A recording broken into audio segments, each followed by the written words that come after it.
on behalf of the EFD Group. Mr. Bloom, for 2 minutes, please. Well, President, Commissioner, you know, Mr. Draghi, I'm always impressed by your totally non-compromising support of the euro, doomed, of course, though we all now know it to be. It appeals to this certain Englishman. There's a sort of Shakespearean quality, I have to say, Lear-like. It puts me in mind of his great speech, "He shall do such great deeds, he knows not yet what they are, but they shall be the terrors of the earth." Can I make a plea for my friends and their families in Cyprus? A microbrewer who had his savings in a bank to start a microbrewing company, not a rich man at all, but of course it was more than €100,000 because it was his life savings.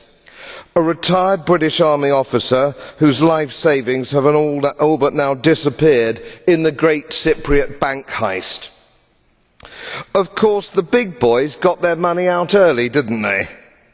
It's always the little people who get shafted, isn't it? I'm not totally convinced that you really care about them. Can you give me an assurance that you will do whatever it takes to get these poor people's money back? We now have a situation which the previous speaker, Mr Epic, alluded to quite rightly. The Fed, the Bank of England, the ECB, the Bank of Japan, all completely bankrupt, holding mountains of junk bonds bought with counterfeit money. Let's all blame the retail banks, but it's the central banks where the cancer starts. Politicians, bankers and lackey bureaucrats should be arraigned at an international financial tribunal in The Hague in the same way as war criminals.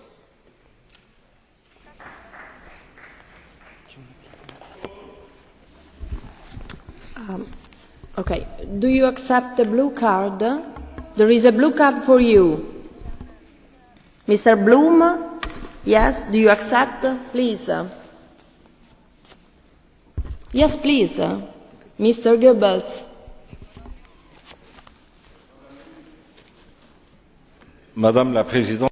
Madam President, Mr. Bloom has just unloaded his bile against the euro and the central bank. He says that the euro is doomed. Could he tell us why his country, that's not a member of the eurozone, has economic indicators that aren't actually all that brilliant, and why in the last 10 years has the UK always had a higher inflation rate than the eurozone?